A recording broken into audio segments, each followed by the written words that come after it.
Hello and welcome to Washington Unplugged. I'm Nancy Cordes. The thwarted Christmas Day bomb attempt has ushered in new security measures at major airports, including full-body scanners and pat-downs.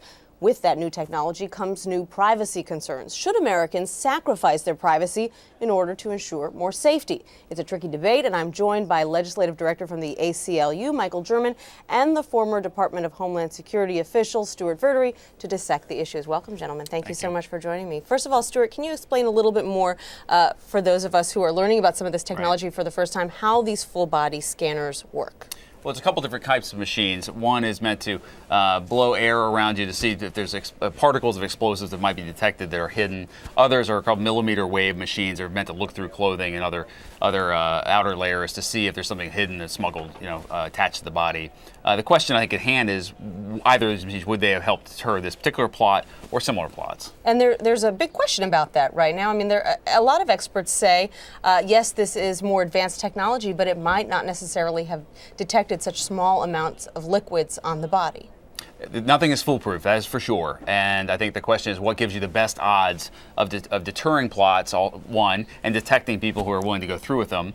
And obviously, what are the safeguards in place to make people feel comfortable with using those types of machines when they're traveling? And Michael, that's what bothers some privacy advocates like you who say these machines are just too invasive because they essentially show an image of your body on a screen that a TSA employee can look at. Right. I mean, he mentioned a number of different technologies, but with the body scanner technology that actually does create electronic image of your naked body, that has a huge privacy downside. So when the government is looking at the various technologies that are available, whether it's the trace detection puffer machine or something else, first they should determine, is this the most effective technology? With the body scanners, our concern is considering the types of methodologies the terrorists are using today, hiding the device in sensitive areas, using plastic explosives that are sometimes, at least according to some studies, undetectable by these machines, even using body cavities to secret devices. The body scanner machine is not the best technology against the current threat.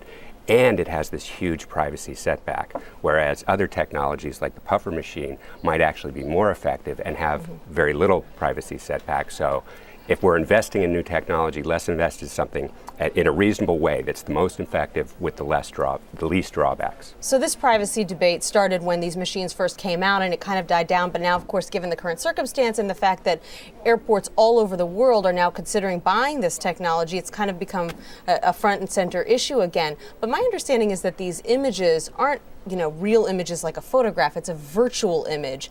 You don't even see your face, and it's being looked at by a TSA employee or some other kind of security official who's in another room, who never sees you face to face.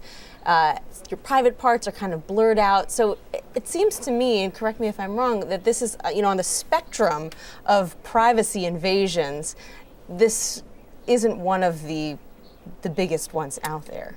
Well, again, everybody's got their own level of comfort on these types of things. I think the question is, this is not the type of image that is going to make a 13-year-old boy very excited here. This is not something that's graphic. This is something that is designed to fit the need that they have of finding hidden devices and hidden contraband.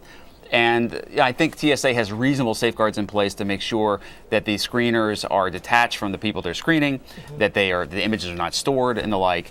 I think the question is, is this the best technology? Nothing is foolproof. And the question is, can you come up with a layered system of defenses with better IDs and better physical checks and better watch lists, none of which by themselves are perfect, but put them together and they're going to give you the best chance to deter the plots that we know are out there. And it sounds like that's kind of what you're saying too, is that, the privacy issues notwithstanding, there are real questions about this technology and whether it would catch the kinds of things that terrorists are now attempting to smuggle through airports. Right, and that there should be a number of levels, that the most intrusive technique does not have to be used against every traveler, only where the government has some factual basis for believing that this technique is the most effective and has the least drawbacks, or we have the most evidence to justify using that type of intrusive techniques. And one of the things we have to remember is, our liberty was very hard won, and we shouldn't sacrifice it on the promise of better security. If this is not actually the best device to make us safer, let's look for more technology rather than investing in a system that has already undergone testing and been found wanting. The British authorities tested this and said it was not an effective technique, and that's why they stopped using it. So, while there's this real, urge to do something. And it sounds good, full body scanners. And actually, there's a lot of, as you said, there's a lot of controversy in Great Britain right now because the Prime Minister has said, we're going to buy these, we're going to use them, we're going to expand. And other members of his government are saying, well, hold on, we're not sure that these really work that well. If they aren't the be-all, end-all, Stewart, you're a former FBI official. What is out there? Well, we definitely need to do more on research and development of technology that will do a better job with lower impact on travelers. We need to make sure people can get through in a reasonable amount of time, that they can make their flights and that kind of thing. So we have starved the research and development budget at Homeland Security the last couple of years. We need to do more in that area. The question is, though, we can't wait for R&D to come 2, 3, 5 years down the road. What do we do with the best tools that we have? It is not just a physical screening issue. Every passenger should be screened for explosives. Right now, that I think most Americans would be surprised they're not. Most passengers are not screened for explosives. They're screened for weapons only. And then what can we do on the watch list side, which is hugely important on making sure that connecting the dots from intelligence to your border enforcement folks are made. That's the weakness here we've seen the president has identified.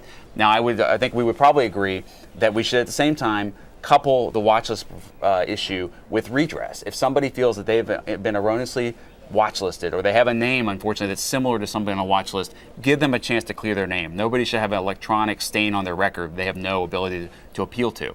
So that has to be part and parcel of our enhanced security as well. I just want to ask you this one last question about these new TSA rules that have gone into effect, where the TSA is essentially asking the rest of the world to step up screening on people who are coming from or through 14 countries. And some people are saying that's profiling. Basically you're saying anyone who comes from this country, whether you have any kind of record or not, you're going to have to go through these more invasive procedures. You're going to have a full body pat down, or you're going to have this X-ray screening, and your bags are going to be searched. Is that something you have an issue with? That's exactly what it is. It's a proxy for profiling, and it will be just as effective as racial profiling in other contexts.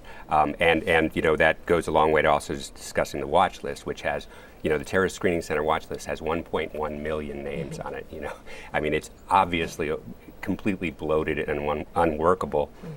And it doesn't have the names of real threats to security on it. So that's a process that is in grave need of reform, and we've known that for some time. On the other hand, these are countries where we know that there are terrorist threats. Well, you call it profiling or call it whatever you want. We already do this right now. We have a system where people from 35 countries do not have to get a visa to come to the United States. Everybody else does. People from a certain number of countries, when they arrive in the United States, go to secondary processing for a quick interview and a full fingerprint and a search of their belongings. People from the rest of the world do not. So we've already kind of marched down this road of having risk management for people who come to the country. The question is it targeted appropriately? We do know there is definitely risk from people from Western countries who Al Qaeda has corrupted. England has seen a number of plots and attacks. We know it's not just people from the Middle East who are of concern. So I think, can you do both? Can you both target your risk on travelers that have some baseline level of concern, but also put everybody through the minimal level that Americans expect on explosive detection? I think you can do both at the same time. I talked to one expert yesterday who said it's the kind of thing that constantly needs to be fine-tuned based on the intelligence that you're getting. It's a sensitive topic. And I think one thing to keep in mind is, searching me and the two of you with whatever is a complete waste of resources. Searching an innocent My person. My 1-year-old baby was searched coming back from Copenhagen last week. So what we have to keep in mind is, if we're expanding the universe of people we're going to do that with, we have to take resources away from investigation. So rather than having an investigator at the embassy who, when somebody walked in and said, I think my son's a threat to security, could have followed up on that information and made sure that it got to the people it need to. We have people searching innocent people because they come from a particular country with no other reason. And as we know, there are already international airports that are saying we just don't have the manpower to be able to carry out this new TSA directive, because it is so time consuming and so resource consuming as well. That's all the time that we have for today, but this is a really tough topic, a sensitive topic, so I really appreciate both of you being here today to discuss it. Thank you so much for coming by. Michael German of the ACLU, Stewart Verdery, formerly of the Department of Homeland Security. Thank you so much. Thank you. Great. And thank you for watching Washington Unplugged. You can find us here every day at 12:30 p.m. on CBSNews.com. I'm Nancy Cordes. Have a great day. See you tomorrow.